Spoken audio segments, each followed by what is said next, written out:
Assalamualaikum. Kembali lagi dengan saya, Sura LBF. Kali ini, saya akan membawakan film yang sangat bagus, yang bikin kita semua gregetan. Film ini menceritakan tentang cinta, balas dendam, dan karir. Ingin tahu ceritanya lebih lanjut? Bagi kalian yang ingin melanjutkan alur ceritanya, jangan lupa like, subscribe, dan aktifkan notifikasi loncengnya, agar kalian tidak ketinggalan alur cerita film dari kami. Lanjut. Di awal film, diperlihatkan sebuah keluarga sedang membahas perjodohan putranya dengan seorang gadis cantik. Pamannya menjelaskan bahwa itu gadis kriteria yang ia cari. Di sisi lain, seorang pria bernama Setyendra, kita panggil saja Satu. Ia sedang bersiap-siap untuk bertemu dengan seorang gadis yang dijodohkan oleh orang tuanya. Scene berpindah, gadis yang dijodohkan itu bernama Arti. Arti menelepon ibunya bahwa ia tak ingin menikah begitu cepat. Ia ingin belajar dan akan bekerja untuk melakukan sesuatu, serta tak mau jadi ibu rumah tangga. Setelah itu, merencanakan pernikahan. Semua perkataannya didengar oleh ayahnya. Dan ayahnya bersikeras untuk mendapatkan calon menantu pegawai pemerintahan. Dan jika tidak cocok dengan pria ini, ayahnya sudah menyiapkan kandidat lainnya yang akan dijodohkan dengan putrinya. Serta menyuruhnya untuk menemui pria yang akan dijodohkannya itu. Arti pun hanya bisa nurut dengan perintah ayahnya. Scene berpindah, Arti menemui Satu di suatu cafe. Mereka berkenalan dan mengobrol untuk mengenal satu sama lain. Mereka terlihat canggung, karena ini pertama kalinya mereka dijodohkan. Satu bekerja di kantor hukum. Arti mengira bahwa kantor pajak adalah kantor suap. Dengan ketawa lembut, Satu mengatakan, "Kamu akan memastikan bahwa aku tidak akan mendapatkannya."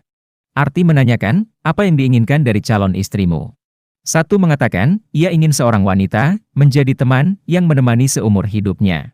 Kemudian Satu menanyakan, "Apa yang diinginkan dari calon suamimu?" Arti mengatakan bahwa ia berharap suaminya mengizinkan ia bekerja. Satu pun menerangkan, sangat baik jika bekerja, dan sayang jika tidak digunakan dengan baik. Jika tidak, kamu harus menerima suap. Arti pun terhibur dengan candaan Satu yang membuat ia ketawa kecil. Seiring berjalannya waktu, mereka nampak cocok dan obrolan mereka pun mulai terbuka. Scene berpindah, ayahnya Arti sangat tegas. Di saat adiknya Arti memberi hormat pada ayahnya dengan cara yang salah, ia langsung ditampar oleh ayahnya.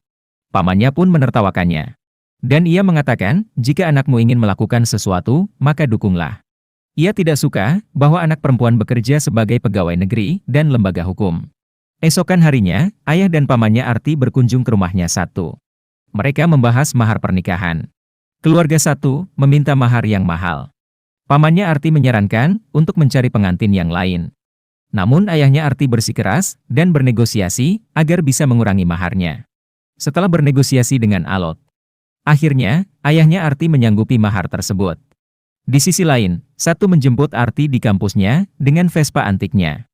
Saat melihat Arti berjalan ke arahnya, ia terpesona dengan kecantikan Arti. Dan terlihat mempesona dengan baju warna pink. Mereka pun pacaran, mengelilingi kota, dan mengunjungi berbagai tempat. Saat di kafe, Satu mengatakan bahwa ia belum pernah bahagia seperti sekarang ini. Sama seperti Arti. Kemudian, Satu meminum kopinya Arti, tepat di tempat Arti meminumnya. Kemudian mereka membahas pernikahan, dan tak lupa membahas bulan madunya. Tempat yang akan dikunjungi, dan apa yang akan dilakukan. Scene berpindah, keluarga Arti sedang sibuk, mempersiapkan pernikahan Arti dengan Satu. Mereka mempersiapkan gaun pengantin, makanan, dan yang lainnya. Tak ketinggalan, Satu pun sibuk memilih baju dinas, untuk malam pertama mereka. Keluarga Satu pun tak kalah sibuknya, mempersiapkan berbagai macam perlengkapan untuk pernikahan Satu. Di hari ulang tahunnya Arti, Satu memberi kejutan pada Arti dengan menghiasi sebuah ruangan dengan bagus dan indah, dan bertaburan bunga mawar. Serta mengucapkan selamat ulang tahun pada Arti. Arti pun sangat senang dengan apa yang dilakukan Satu.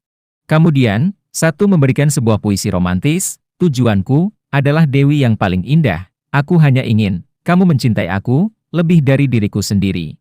Tak ketinggalan, Satu pun memberikan kado, sebuah hiasan yang bagus. Satu mengatakan bahwa ia mencintainya. Esokan harinya, saat Satu bangun tidur, ia mendapatkan pesan dari Arti, bahwasannya, dalam henna ini ada kita, tak ada yang bisa menggambarkan hidupku ini, aku milikmu sekarang. Mereka pun dibuat bahagia oleh satu sama lain. Serasa dunia milik berdua. Esokan harinya, Satu melakukan tradisi sebelum pernikahan. Kemudian, mereka kedatangan kakak dan adik Arti yang bernama Aba dan Ranjan. Dan mereka juga mengikuti tradisi tersebut. Setelah itu, mereka berdua mengobrol dengan ibunya Satu. Mereka mengobrol sana-sini, hingga akhirnya, Aba memberitahu bahwa Arti juga ingin bekerja setelah menikah. Namun ibunya Satu tidak menyetujui hal itu. Karena, tradisi di keluarganya, perempuan tidak boleh ada yang bekerja. Sontak saja, hal itu membuat Aba dan Ranjan kaget.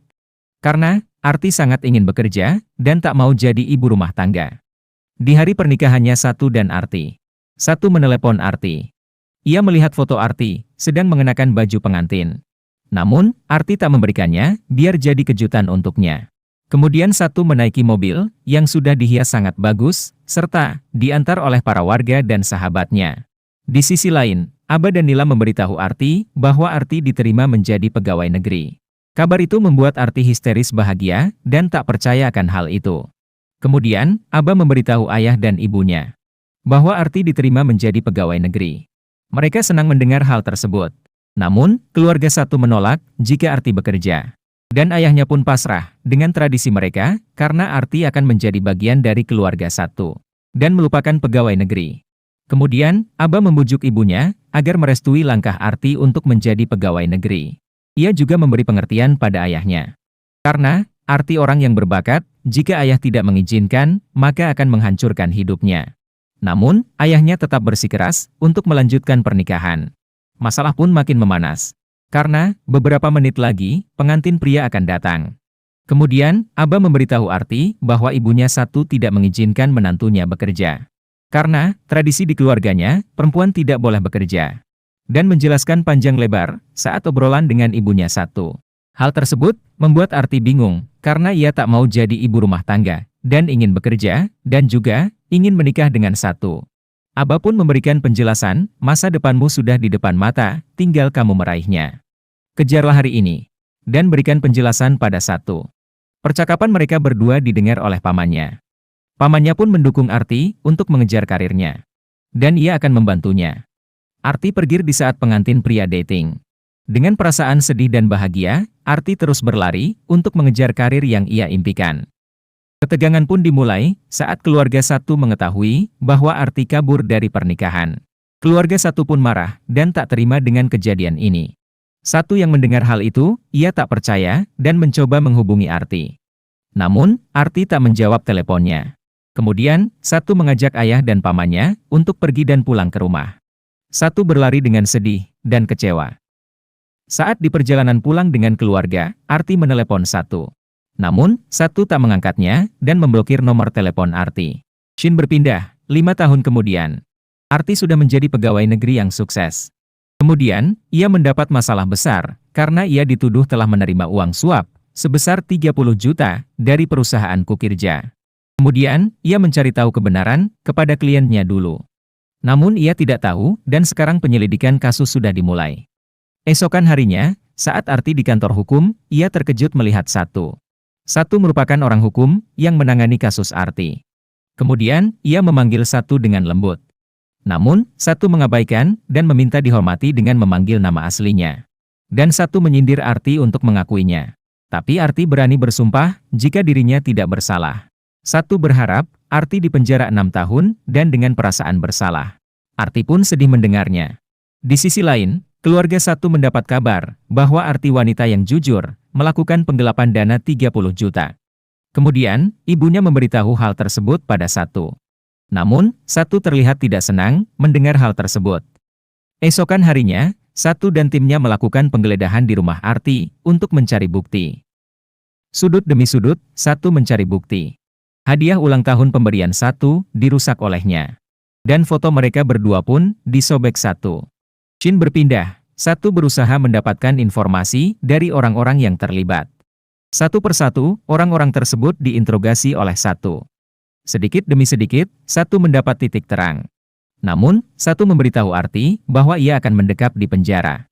Kemudian, Satu meminta Arti, untuk menuliskan surat untuk orang tuanya, yang isinya meminta doa untuknya. Karena, Arti akan dipenjara. Dengan sedih, Arti menuliskan surat tersebut. Di saat acara pesta dengan temannya, Satu menjelek-jelekan dan menyindir-nyindir Arti dengan kata-kata yang menyakiti hati Arti. Kemudian Arti pun pergi. Di saat Satu sedang di kamar mandi, Arti menghampirinya dan mengeluarkan unek-unek yang ia rasakan. Karena ia merasa sangat sakit hati atas apa yang dilakukan Satu padanya dan telah menyalahgunakan jabatannya dan membahas masa lalunya. Mereka pun bertengkar karena kesalahpahaman yang terjadi pada waktu itu. Dan Arti meminta untuk dipenjara agar terbebas dari penyiksaan ini. Esokan harinya, Arti mengunjungi rumah tuanku kerja. Ia merupakan seorang pengusaha. Arti meminta kesaksiannya bahwa ia tidak bersalah. Namun, tuanku kerja menuduh Arti jika ia yang melakukannya. Suatu hari, saat melakukan persidangan, Satu sudah mempersiapkan bukti-bukti dan menunjukkan itu semua pada hakim. Di dalam bukti tersebut, menampilkan tuanku kerja sedang menuduh Arti yang melakukan penggelapan, dan di akhir video tersebut, Nilam menyuruh tuanku kerja untuk membunuh Arti. Kemudian, Satu menjelaskan bahwa Nilam dan tuanku kerja telah membuat kesepakatan untuk hal ini. Nilam memalsukan tanda tangan Arti dan menyalahgunakannya. Dan atas bukti ini, Nilam dan tuanku kerja bersalah dan ditangkap. Sedangkan Arti, ia tidak bersalah.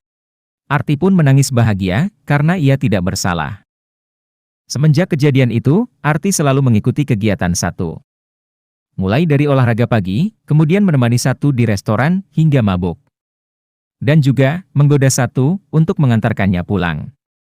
Saat Satu di atas perahu di sebuah danau, Arti menghampiri Satu. Dan Arti menggoda Satu untuk mengungkapkan perasaannya pada Arti. Namun, Satu berpikir bahwa hal itu karena ia telah menyelamatkan dari kasusnya. Ia juga mengatakan, dari kejadian dulu, keluarganya menjadi terluka, dan ia membenci pernikahan. Dari perkataan itu, Arti menjadi sedih. Dan di rumahnya, ia selalu murung. Mereka berdua menjadi galau berat karena masalah cinta ini. Beberapa bulan kemudian, Satu mendapat undangan pernikahan dari Arti. Satu pun menjadi galau kembali. Kemudian, orang tuanya menceramahinya agar Satu bisa membuka hatinya. Karena ia ingin menjadi kakek nenek. Karena tak tahan dengan ceramahan orang tuanya, Satu pun pergi ke kuil untuk berdoa. Dan berkenalan dengan Satu. Saat Arti mengambil barang yang ketinggalan, Satu membisikkan hal-hal yang buruk tentang Arti pada Syarat. Agar Syarat tidak jadi menikah dengan Arti. Setelah itu, Satu pergi. Saat akan naik mobil, Satu ditarik oleh Arti. Dan Arti mengungkapkan semua isi hatinya, itu mengikuti keegoisannya. Arti juga menyuruh Satu untuk datang ke acara pernikahannya. Kemudian esokan harinya, ayah ibunya Satu mengajak Satu untuk datang ke acara pernikahannya Arti. Karena Satu orangnya penurut, maka ia menuruti apa kata orang tuanya. Di sana, ia terlihat cemburu saat melihat pengantin pria. Apalagi saat Abah mempertemukan mereka. Satu merasa kesal pada Syarat. Karena ia tak menuruti sarannya. Saat Satu melihat Arti memakai gaun pengantin, ia terpesona melihat kecantikan wajah Arti. Namun sayangnya, ia akan menjadi istri orang lain. Kemudian, Satu menghampiri Arti dan mengungkapkan isi hatinya. Dan ia mengajak Arti untuk melarikan diri. Namun, Arti tidak bisa melakukan hal tersebut. Tiba-tiba, Syarat datang untuk menjemput Arti agar acara pernikahannya segera dimulai. Saat acara pernikahan akan dimulai, Satu menodongkan pistol pada Syarat. Semua orang pun panik melihat tindakan Satu. Dengan panik, Syarat membongkar semuanya. Bahwa ini tidak ada dalam rencana. Setelah dijelaskan semuanya, Satu pun tersenyum dan merasa konyol atas tindakannya. Syarat merupakan kakak ipar dari Arti. Satu dan Arti pun menikah. Dan film pun selesai. Oke, pembahasan singkat film ini sangat bagus dan membangkitkan emosi penonton. Jika kamu cinta dengan seseorang maka ungkapkanlah, dan janganlah kamu mengikuti jika ada masalah maka bicarakanlah, biar tidak ada kesalahpahaman di antara kalian. Mungkin itu saja yang bisa saya sampaikan. Jika video ini bermanfaat jangan lupa like dan subscribe. Dan aktifkan notifikasi loncengnya. Mohon maaf bila ada salah kata yang tidak berkenan. Dan terima kasih kepada kalian yang sudah menonton filmnya.